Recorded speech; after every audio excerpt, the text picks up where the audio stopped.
Começando então o MRP, novamente eu vou passar aqui pelo slide para explicar para vocês, mas lá no videozinho, que já está disponível para vocês, tem 1 ou 2 exercícios de fixação sobre o MRP1, que estão lá bem descritos, só que são vídeos um pouquinho mais longos, que aí eu detalho item a item. E a gente também fez isso em sala de aula. Então sei que todo mundo se lembra de cor salteado como é que calcula o MRP. Começando o cálculo então do MRP, a primeira coisa que a gente faz é determinar a ordem que eu vou calcular os elementos. O que isso quer dizer? Eu vou ter a árvore dos produtos. A partir da árvore dos produtos, eu vou determinar em qual nível cada elemento do produto está. E a partir do nível, eu vou determinar a ordem que eu vou calcular esse elemento.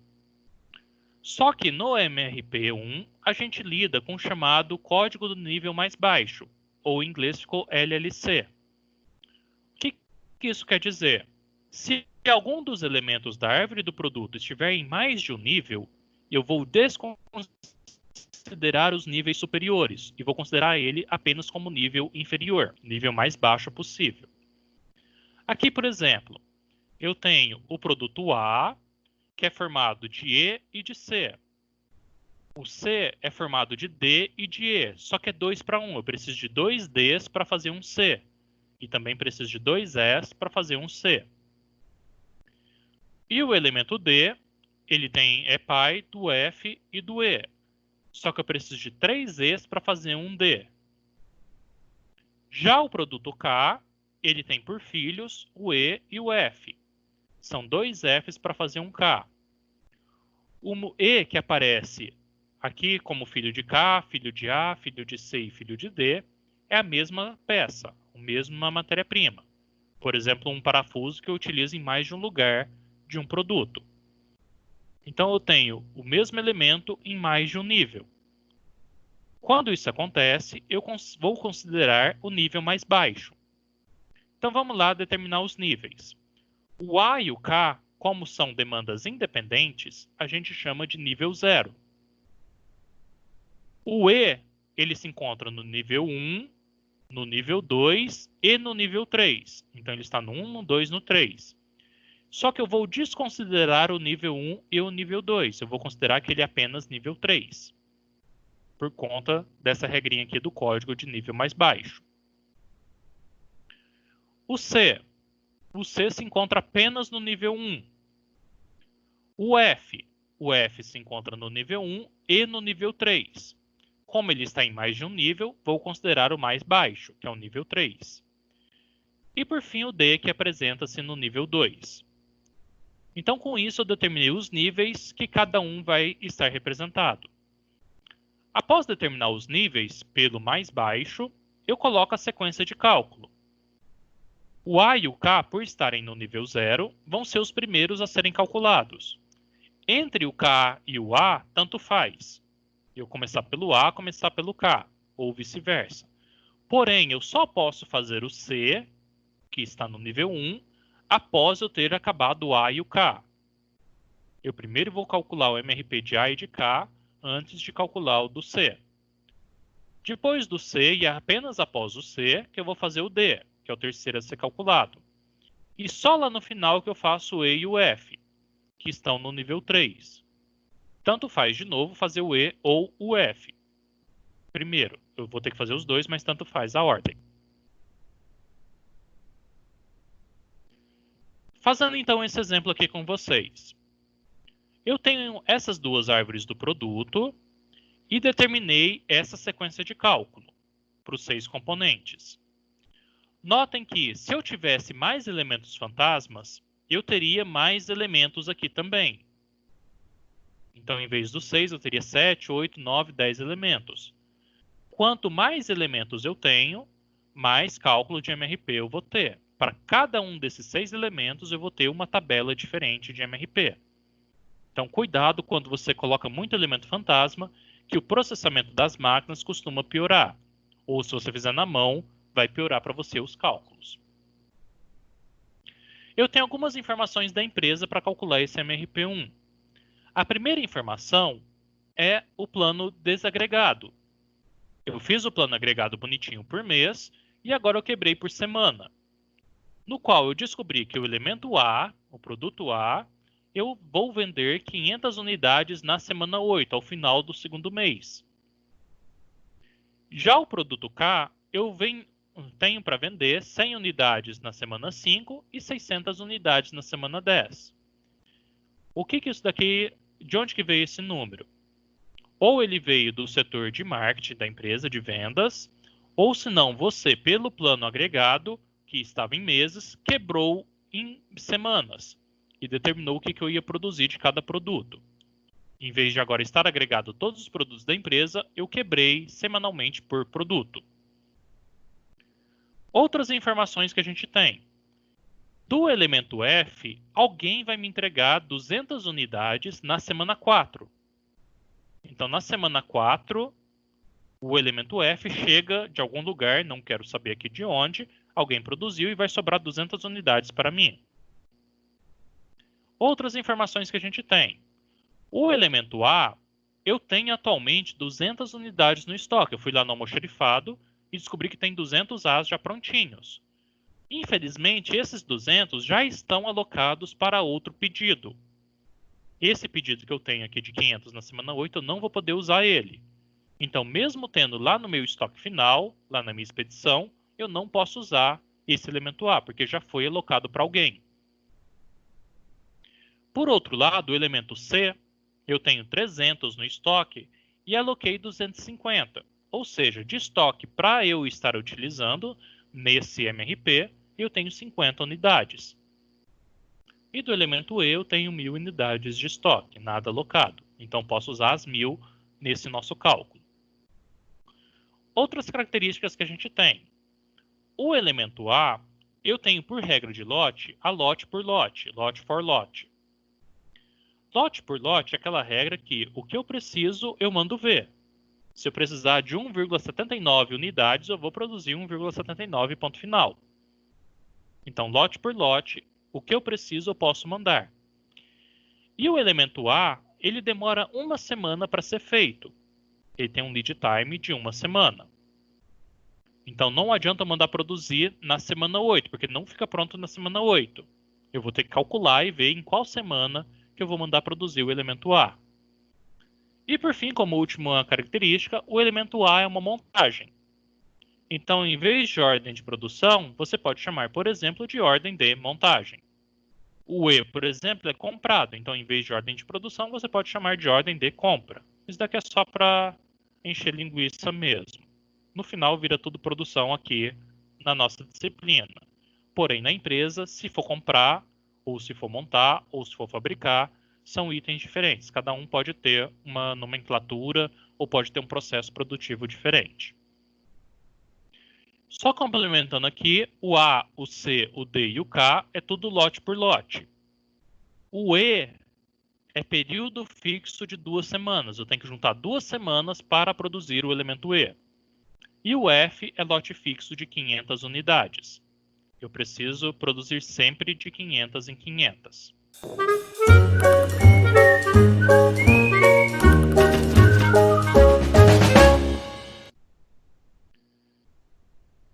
Determinando então a nossa sequência de cálculo, a gente vai começar pelo A.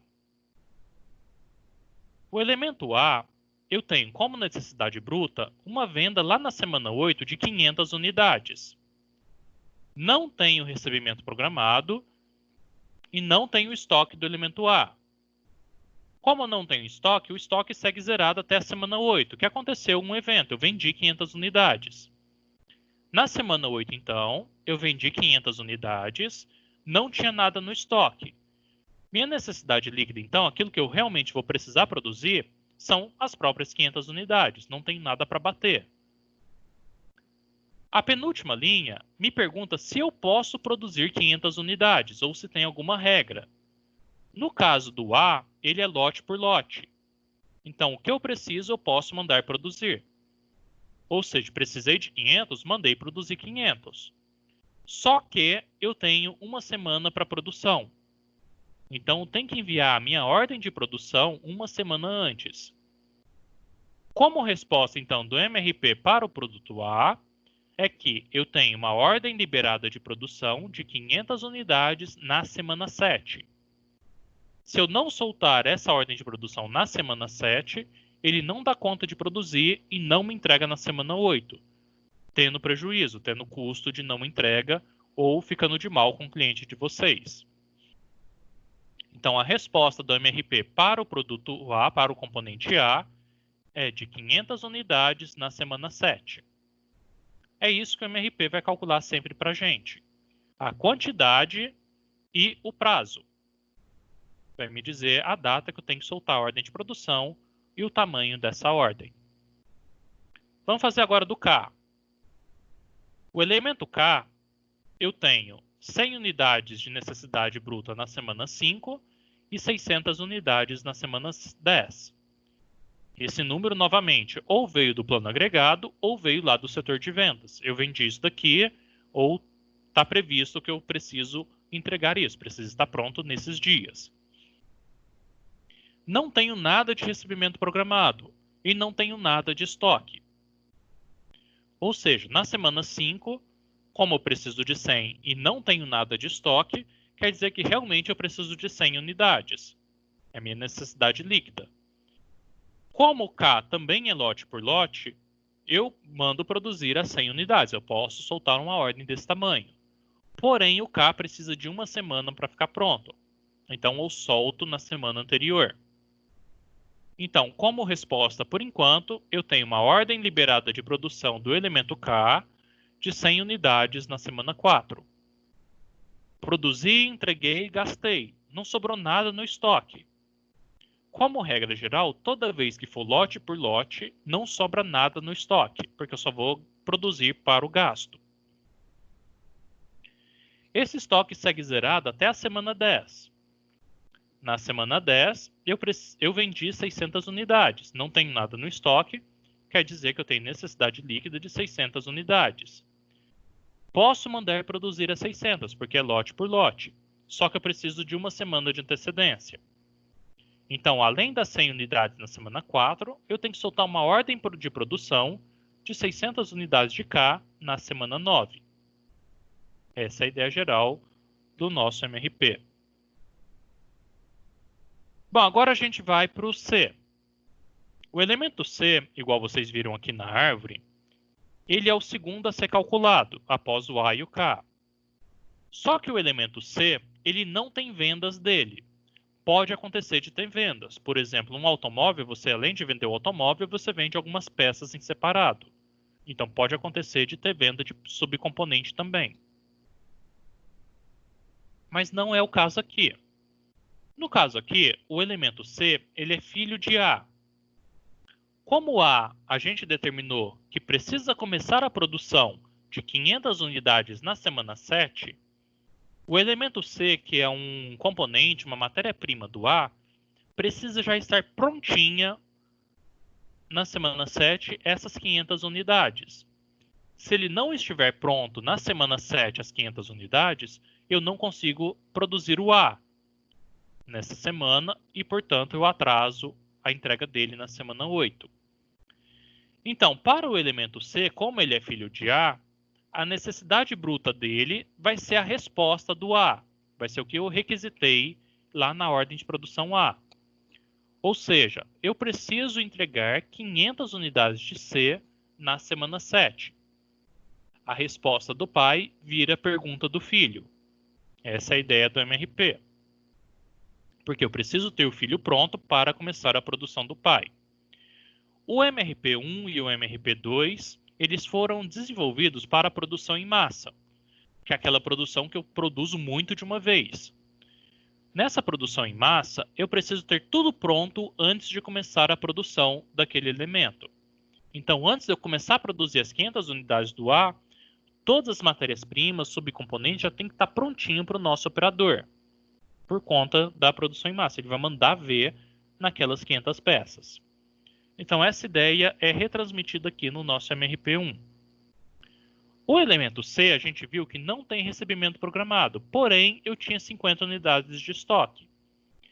Então, essas 50 unidades de estoque, eu deixo ela reservada até a semana 7. Na semana 7, eu vendi 500 unidades, ou preciso das 500 unidades prontas.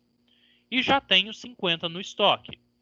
Ou seja, eu preciso apenas de 450 unidades, que é a nossa necessidade líquida. A penúltima linha nossa é se eu posso produzir 450 unidades ou não. No caso do elemento C, a gente viu que ele é lote por lote.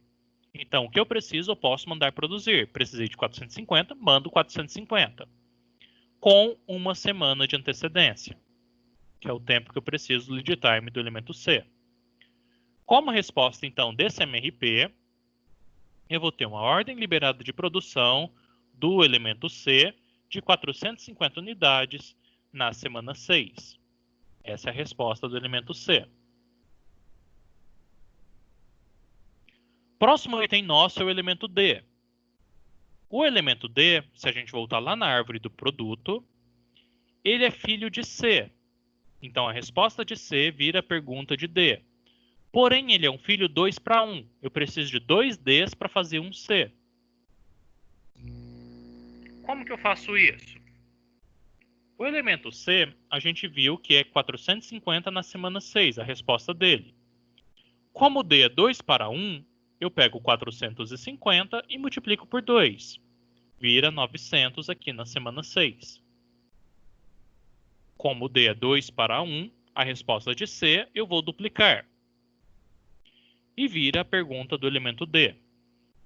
O D de dado também não tinha recebimento programado e também não tinha estoque. Então, as 900 unidades da semana 6 eu tenho como necessidade líquida real, já que eu não tenho nada para bater.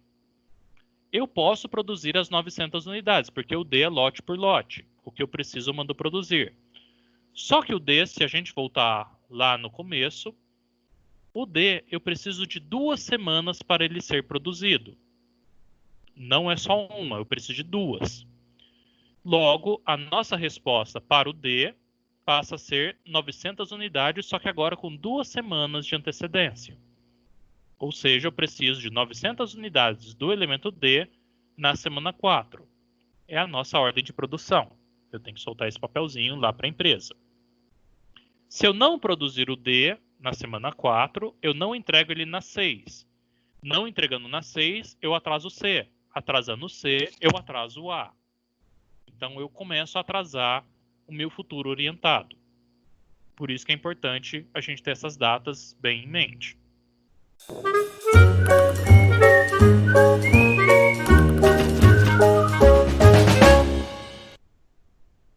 Acabando o elemento D, eu poderia fazer o E ou o F. Eu escolhi o E. Só que o E eu tenho um probleminha. O E é filho de todo mundo. O E tem 4 pais aqui. Tem o A, o K, o C e o D. Cada qual com uma quantidade específica. Por exemplo, do A, o E é filho de A 1 para 1. Então, vou pegar a resposta de A, que era 500 unidades na semana 7, e vir a pergunta de E. Então, 500 unidades na semana 7. Vou pegar o próximo pai. O E também é filho de K 1 para 1. Então, pego a resposta de K, que era 100 na semana 4 e 600 na semana 9, e vira a pergunta de E, que são 100 na semana 4 e 600 na semana 9. Só que o E também ele é filho de C, só que é 2 para 1. Eu preciso de 2 E's para fazer um C. Eu pego a resposta de C, que é 450 na semana 6, e multiplico por 2. Então, vira 900 na semana 6. E o C também ele é filho de D. O E também é filho de D, só que é 3 para 1. Eu preciso de 3 Cs para fazer um D. Eu pego a resposta de D, que é 900 unidades na semana 4, e multiplico por 3, virando 2.700. Com isso, eu tenho a necessidade bruta do elemento E, dessa compra, sei lá, um parafuso, que é de 2.800 na semana 4, 900 na 6, 500 na 7, 600 na 9. Com a necessidade bruta pronta, eu analiso se eu tenho algum recebimento programado, o que não é o caso. E vejo se tem algum estoque. Do elemento E, eu vi que tenho 1000 unidades de estoque. Então, essas 1000 unidades seguem comigo até a semana 4. Na semana 4, eu preciso de 2.800 e já tenho 1000. Quer dizer que, na verdade, eu preciso só de 1.800. Eu vejo se eu tenho alguma regra especial. E no caso do eu, não tenho regra especial, é lote por lote. Então, as 1.800 que eu preciso, eu mando produzir com uma semana de antecedência. Mandei produzir, produzi e entreguei. Não sobrou nada no estoque, que eu gastei tudo. Esse nada no estoque segue até a semana 6. Na semana 6, eu preciso de 900 unidades. E não tenho nada no estoque. Quer dizer que eu preciso realmente de 900 unidades. Só que o elemento E, ele tem uma regrinha específica. Se a gente voltar lá, o elemento E tem uma regra de período fixo de 2 semanas. Ou seja, eu tenho que juntar essa semana mais semana que vem e juntar tudo em um pedido só. Não aconteceu aqui na semana 4, porque na semana 5 eu não tinha pedido. Então, as 1.800 unidades que eu precisava, mais 0, deu as próprias 1.800. Na semana 6 eu já tenho um probleminha. Eu preciso de 900, porém, por ser um período fixo de 2 semanas, eu vou juntar com a semana 7. Então, 900 necessários na semana 6, mais 500 da semana 7, eu vou mandar uma ordem de produção de 1.400 unidades. Por ser período fixo de 2 semanas. Pego 2 semanas e junto tudo de uma vez só. Essas 1.400 unidades eu mando produzir uma semana anterior. Produzi, entreguei, só que só gastei 900, sobrou 500 em estoque, que vão para a semana 7, que eu acabo de matar esses 500. Por regra geral, toda vez que eu tenho período fixo, ao final do período fixo, eu zero meu estoque também. Não tem por que sobrar estoque ao final do período fixo. Chego lá na semana 9. Na semana 9 não tenho nada de estoque, preciso de 600. Como não tenho nada na semana 10, 600 mais 0 dá o próprio 600. E com uma semana de antecedência eu mando produzir, zerando meu estoque novamente. Finalizando, a gente tem o elemento F. O elemento F ele é filho de D e é filho de K. E além disso, eu tenho um recebimento de 200 unidades do F na semana 4. Então, volto lá na nossa árvore do produto e vejo que o F é filho de K 2 para 1. Pego o elemento K, que eu tenho 100 na semana 4 e 600 na 9, duplico ele e vira a pergunta do F. 200 na 4 mais 1.200 na 9. E o F também é filho de D, só que é 1 para 1. Então, o D a gente viu que eu preciso de 900 na semana 4. Então, o F tem que estar ali prontinha as 900 unidades na semana 4. Começando os cálculos, só tenho recebimento na semana 4 e não tenho estoque. Recebi as 200 unidades na semana 4 e ela vira estoque. Das 1.100 que eu precisava, eu já tenho 200 prontas. Ou seja, eu só preciso de 900 unidades.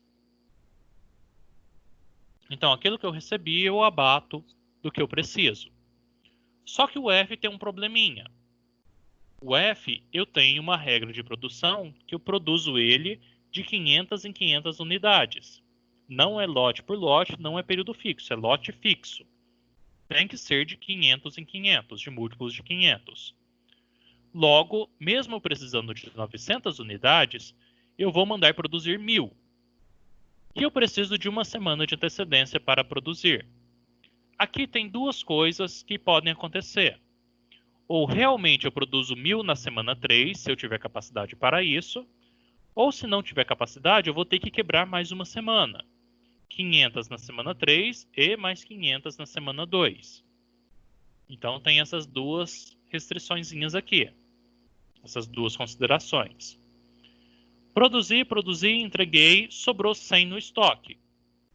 O 100 do estoque vai até a semana 9. Na semana 9 precisei de 1.200 e já tinha 100 em estoque. Só que eu só produzo em múltiplos de 500, ou seja, eu tenho que mandar produzir 1.500 unidades. Só que aqui nesse caso, que está demonstrado para vocês, eu não tenho capacidade produtiva para isso. Então eu pego as 1.500 e quebro em 3 ordens de 500. Se eu tivesse capacidade produtiva, aí sim eu poderia mandar tudo de uma vez aqui na semana 8. Mas não foi o caso aqui demonstrado nesse exemplo. Produzi tudo, entreguei e sobraram 400 unidades no meu estoque que vão para frente. Vai virar recebimento programado de outro produto.